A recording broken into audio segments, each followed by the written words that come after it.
நானே வழி, ஐ ஆம் த வே, நானே சத்தியம், ஐ ஆம் த ட்ரூத், நானே ஜீவன், ஐ ஆம் த லைஃப் என்று தன்னை குறித்து தெளிவாக செல்ஃப் டிக்ளரேஷன். அங்க என்ன இயேசு டிக்ளேர் பண்றாருன்னா, நீங்க யாரும் என்னை கைது செய்ய முடியாது, நீங்கள் யாரும் என்னை சிலுவையில் போட முடியாது, நானே இந்த மனுக்குலத்துக்காக என்னை பலியாய் தருகிறேன். ஆண்டவர் இயேசு அந்த பைபிள்ல வாசிக்கும் போது அவர் சொல்றாரு, நானே, நான் உயிர்த்தெழுந்த வேற விஷயம், ஆனா நானே உயிர்த்தெழுதலும் நானே ஜீவனுமாய் இருக்கிறேன், என்னை விசுவாசிக்கிறவன் மரித்தாலும் பிழைப்பான். இந்த உயிர்த்தெழுதல் செய்திக்காக பலர் தன் ஜீவனை கொடுத்தாங்க.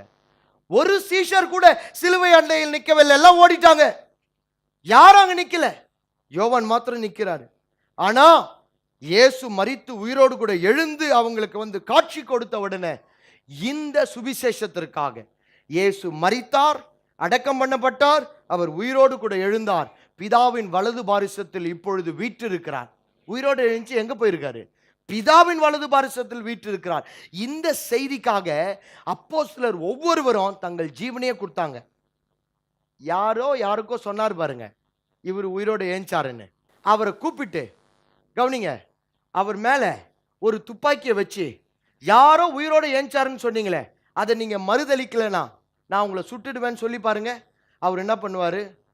ராகம் போட்டு தாளம் போட்டு போயிட்டே இருப்பார். குருவா? யார் அது?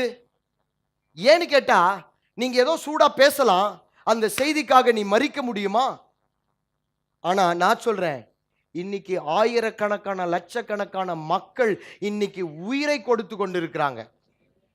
உயிர் ஒரு உலகத்திலேயே ஒரு குறிப்பிட்ட மார்க்கம் உபத்திரவப்படுதுனா, உலகத்திலேயே ஒரு குறிப்பிட்ட குரூப் ஆஃப் மக்கள் மாத்திரம் அவங்க கடவுள் மேல வைக்கிற நம்பிக்கைக்காக கொலை செய்யப்படுகிறார்கள் என்றால் அது கிறிஸ்தவம் ஒன்றுதான்.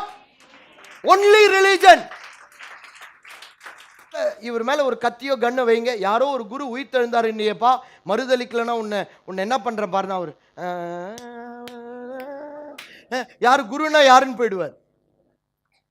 ஆனா இன்னைக்கு அத்தனை இயேசுவின் சீஷர்களும் அவர்கள் தலை வெட்டப்பட்டு, பேதுரு தலைகீழாக சிலுவையில் அறையப்பட்டு, தோல் உரிக்கப்பட்டு, அத்தனை பேரும் இரத்த சாட்சியாய் மரித்தார்கள் என்றால் ஏதோ ஒரு கற்பனை கதைக்காக அவர்கள் ஜீவனை விடவில்லை.